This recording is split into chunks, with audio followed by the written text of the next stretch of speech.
Latest updates ఎప్పటికప్పుడు పొందడానికి big TV WhatsApp channel follow అవ్వండి. లింక్ డిస్క్రిప్షన్ లో ఉంది. దేశంలో ఎక్కడా ఎవరూ చేయని ప్రయత్నాన్ని రేవంత్ రెడ్డి ప్రభుత్వం చేసింది. ట్రాన్స్జెండర్లను ట్రాఫిక్ కానిస్టేబుల్స్ గా ట్రైనింగ్ ఇచ్చి విధుల్లోకి తీసుకున్నారు. ఇటు మెదక్ జిల్లా పర్యటనలో వరాల జల్లు కురిపించారు సీఎం రేవంత్. సినీ పరిశ్రమ అభివృద్ధి, హైదరాబాద్ ట్రాఫిక్ చిక్కులు తొలగించేలా కార్యాచరణ స్పీడప్ చేశారు.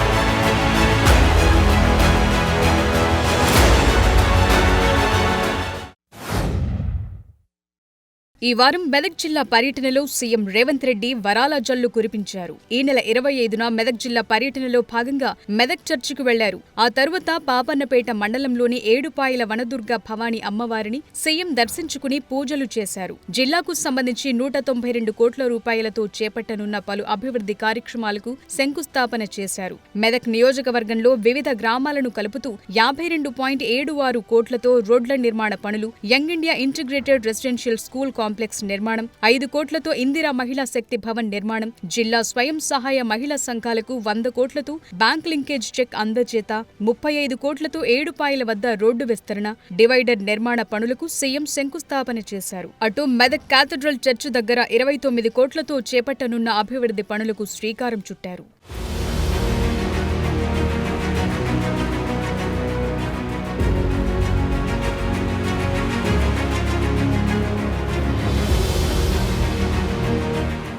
గ్రీన్ ఎనర్జీకి పెరుగుతున్న డిమాండ్ను తీర్చడానికి జాతీయ స్థాయిలో పెట్టుకున్న లక్ష్యాన్ని అందుకోవటానికి తెలంగాణ ప్రభుత్వం కొత్త క్లీన్ అండ్ గ్రీన్ ఎనర్జీ విధానాన్ని ప్రతిపాదించిందన్నారు డిప్యూటీ సీఎం భట్టి విక్రమార్క. 2030 నాటికి స్వచ్ఛమైన, స్థిరమైన 20,000 మెగావాట్ల రెన్యూవబుల్ ఇంధనాన్ని ఉత్పత్తి చేయాలనే లక్ష్యం పెట్టుకుంది తెలంగాణ ప్రభుత్వం. దేశంలో అత్యంత వేగంగా అభివృద్ధి చెందుతోన్న రాష్ట్రాల్లో తెలంగాణ ఒకటిగా నిలుస్తుందన్నారు. రాష్ట్రంలో విద్యుత్ డిమాండ్ 2023-24లో 15,623 మెగావాట్లు, 2027-28లో 20,968 మెగావాట్లు, 2034-35లో 31,809 మెగావాట్లకు పెరుగుతుందని అంచనా వేస్తున్నారు. Telangana clean and green energy policy 2024పై జనవరి 3న హైదరాబాద్ హెచ్ఐసిసిలో సమావేశం ఏర్పాటు చేయబోతున్నారు.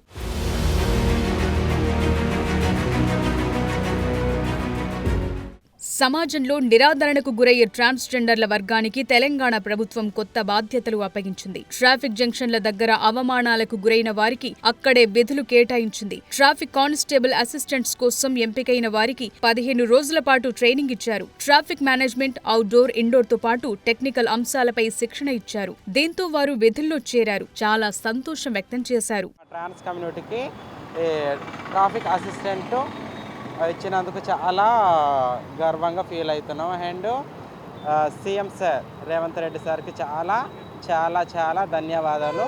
అలాగే ట్రాన్స్ ఉమెన్స్కి ఈ అవకాశం ఇచ్చినందుకు ప్రౌడ్గా ఫీల్ అవుతున్నాం. తెలంగాణలో కులగణన చేపట్టి దేశవ్యాప్తంగా అటెన్షన్ తీసుకురావటంలో సీఎం రేవంత్ రెడ్డి ఇప్పటికే సక్సెస్ అయ్యారు. ఇదే విషయాన్ని బెళగావిలో జరిగిన సిడబ్ల్యూసీ సమావేశంలోనూ ప్రస్తావించారు. కులగణన చేపట్టడం ద్వారా తెలంగాణ దేశానికే మార్గదర్శిగా ఉందన్నారు. జనాభా దామాషా ప్రకారం పునర్విభజన జరిగితే దక్షిణాది రాష్ట్రాలకు అన్యాయం జరుగుతుందన్నారు. కేంద్రం వచ్చే ఏడాది చేపట్టబోయే జనగణనలో కులగణన చేపట్టాలని సీఎం రేవంత్ రెడ్డి సిడబ్ల్యూసీలో ప్రతిపాదించగా దీనికి సిడబ్ల్యూసీ ఏకగ్రీవంగా తీర్మానాన్ని ఆమోదించింది.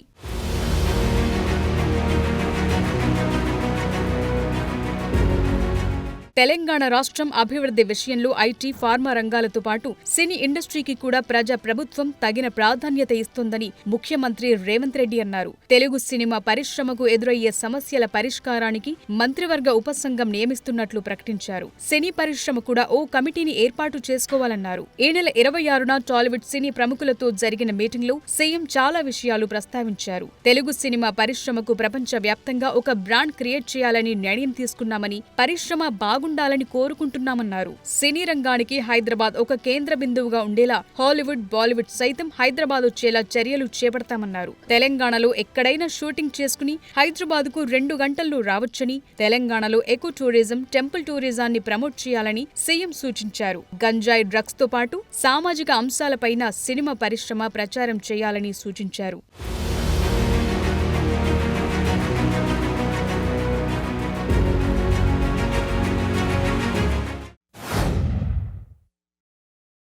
హైదరాబాద్ అభివృద్ధి కోసం న్యూ జనరేషన్ ఐడియాలను తెలంగాణ ప్రభుత్వం తెరపైకి తెచ్చింది. సిటీని అన్ని రకాలుగా డెవలప్ చేసేందుకు నిధులు కేటాయించడం, అవసరమైన చోట ఫ్లైఓవర్లు, అండర్ పాస్ల నిర్మాణాలు చేపట్టబోతున్నారు. కేబీఆర్ పార్కు చుట్టూ ట్రాఫిక్ ఇబ్బందులను తొలగించేందుకు 6 జంక్షన్లలో 6 స్టీల్ బ్రిడ్జిలు, 6 అండర్ పాస్లు నిర్మించేందుకు జీహెచ్ఎంసీ సిద్ధమవుతోంది. ఇందుకోసం రోడ్ నంబర్ 12 ప్రారంభమయ్యే వెరించి హాస్పిటల్ నుంచి ఒమేగా హాస్పిటల్ మీదుగా జూబ్లీహిల్స్ చెక్పోస్టు వరకు 6.5 కిలోమీటర్ల పొడవున రోడ్డును విస్తరించనున్నారు. విస్తరణకు సంబంధించి ఇప్పటికే 303 ఆస్తులను మార్కింగ్ చేశారు. అటు ఫ్యూచర్ సిటీపై దృష్టి సారించిన రాష్ట్ర ప్రభుత్వం 41.5 కిలోమీటర్ల గ్రీన్ ఫీల్డ్ రేడియల్ రోడ్డు నిర్మాణానికి శ్రీకారం చుట్టింది.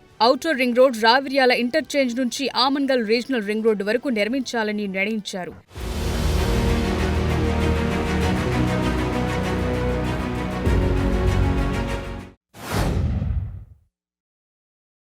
ధరణి పోర్టల్ జనవరి 1 నుంచి భూభారతి పోర్టల్గా మారబోతోంది. డిసెంబర్ 31తో టెరాసిస్ గడువు ముగియనుండటంతో జనవరి 1 నుంచి ఎన్ఐసి భూభారతి పోర్టల్ను పూర్తి స్థాయిలో నిర్వహించబోతోంది. నేషనల్ ఇన్ఫర్మాటిక్స్ సెంటర్కు ధరణి పోర్టల్ పూర్తి వివరాలను టెరాసిస్ కంపెనీ ట్రాన్స్మిట్ చేయనుంది.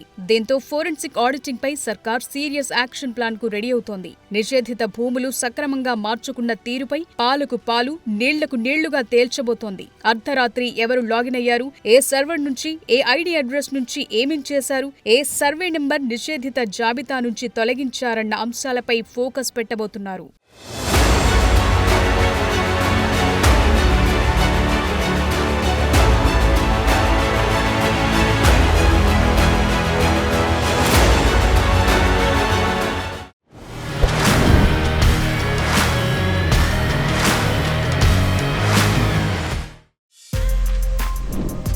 For more videos like this, subscribe Big TV channel.